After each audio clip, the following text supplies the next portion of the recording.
Bharatiya Janata party.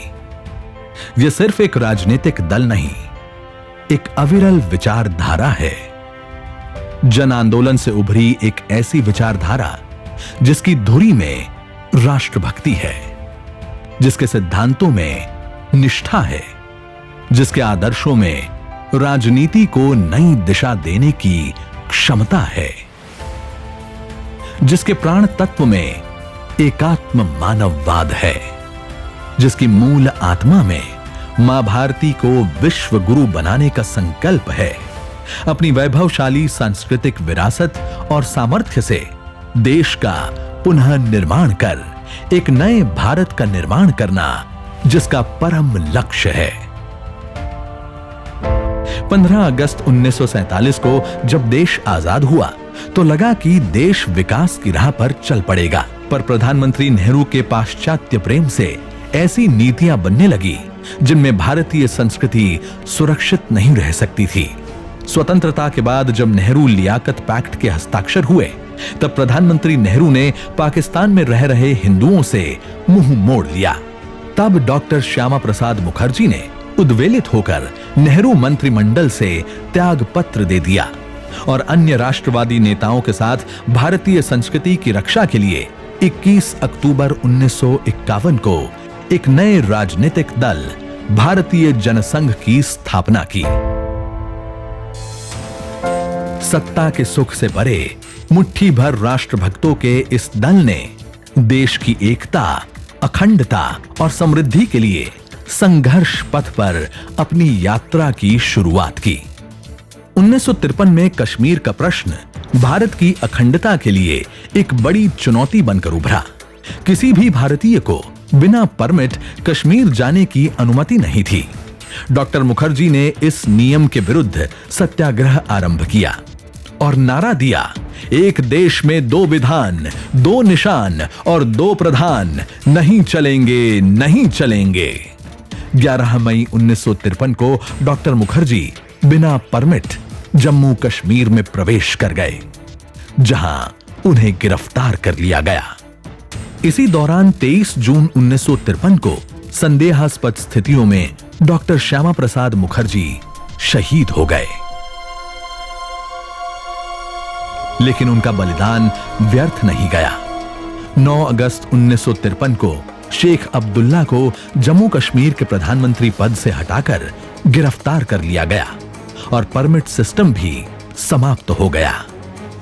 Jansangh का दायित्व अब पंडित दीनदयाल उपाध्याय जी के कंधों पर था। इसी दौरान पंडित दीनदयाल उपाध्याय जी ने भारतीय जीवन पर आधारित एकात्म मानववाद दर्शन को प्रतिपादित किया, जिसे पार्टी का मूल दर्शन माना गया। पंडित दीनदयाल जी के नेतृत्व में जनसंघ को एक अलग पहचान मिली, पर 11 फरवरी 1968 को पंडित जी भी संदेहास्पद स्थिति में शहीद हो गए। ये देश की राजनीति पर वज्रघात था।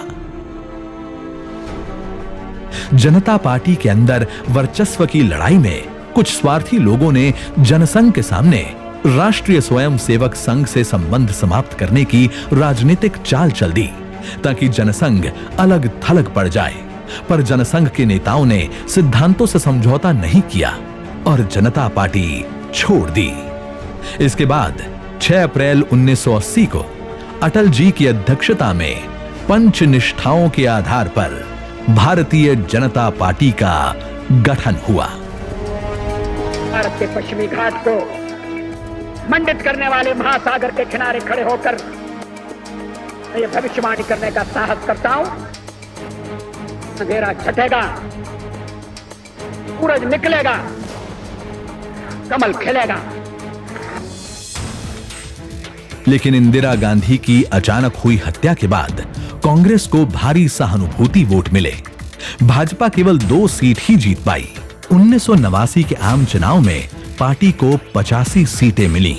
1989 को भाजपा ने हिमाचल प्रदेश के पालमपुर में हुई राष्ट्रीय कार्यकारिणी की बैठक में राम जन्मभूमि आंदोलन के समर्थन का निर्णय लिया। 25 सितंबर 1989 को श्री लाल कृष्ण आडवाणी ने सोमनाथ से अयोध्या तक राम रथ यात्रा शुरू की इस यात्रा को देश में अद्भुत जन समर्थन मिला। 1991 के दौर में जब आतंकवाद अपने चरम पर था, तब भाजपा ने कश्मीर के लाल चौक पर तिरंगा फहराने का निश्चय किया। दिसंबर 1991 में भाजपा के तत्कालीन अध्यक्ष डॉक्टर मुरली मनोहर जोशी के नेतृत्व में एकता यात्रा निकाली गई। प्रधानमंत्री श्री नरेंद्र मोदी भी इस यात्रा का प्रमुख हिस्सा रहे और उन्होंने 26 जनवरी 1992 को कश्मीर के लाल चौक पर तिरंगा लहराया। वर्ष 1996, 1998 और 1999 में हुए 3 लोकसभा चुनावों में भाजपा सबसे बड़ी पार्टी बनकर उभरी और श्री अटल बिहारी वाजपेयी ने देश को सफल नेतृत्व दिया। अटल जी ने साहसिक निर्णय लेते हुए पोखरण में परमाणु परीक्षण कर भारत को पहले शक्तिशाली राष्ट्र बनाया। फिर सर्व शिक्षा अभियान, स्वर्णिम चतुर्भुज योजना, प्रधानमंत्री ग्राम सड़क योजना जैसी अनेक योजनाओं से भारत का चहुमुखी विकास हुआ। यह क्रांतिकारी परिवर्तन का दौर था, लेकिन आगामी चुनावों में समीकरण भाजपा के पक्ष में नहीं रहे और भाजपा को विपक्ष में बैठना पड़ा। यहां भी पार्टी ने एक सजग और सशक्त विपक्ष की भूमिका निभाई। कांग्रेस शासित यूपीए के घोटालों और कुशासन के नए कीर्तिमान को जनता के बीच पहुंचाया। और फिर 2014, वो साल जब देश की जनता ने एक युगांतरकारी निर्णय कर भाजपा को पूर्ण बहुमत के साथ सत्ता की कमान सौंपी और श्री नरेंद्र मोदी देश के प्रधानमंत्री बने। इसके बाद देश ने एक के बाद एक ऐसे ऐतिहासिक फैसले लिए जिनके बारे में कोई कल्पना तक नहीं कर सकता था।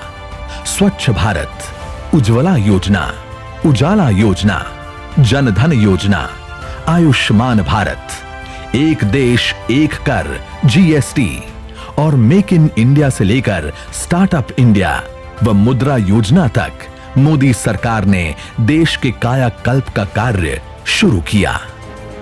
दशकों से लंबित समस्याओं जैसे 1 रैंक 1 पेंशन का समाधान किया। देश पर जब आतंकवाद का दंश पड़ा तो सर्जिकल स्ट्राइक और एयर स्ट्राइक जैसे साहसिक और निर्णायक फैसले लिए गए, जिससे भारत की मिलिट्री शक्ति को पूरे विश्व ने स्वीकार किया। ऑपरेशन शक्ति के बाद भारत जल, थल और नभ के साथ अंतरिक्ष में भी एक महाशक्ति बनकर उभरा। 2019 में और बड़ा बहुमत देकर देश की जनता ने मोदी सरकार को फिर से केंद्र में सरकार की कमान सौंप दी। तुरंत ही देश के नवनिर्माण का कार्य फिर शुरू हुआ।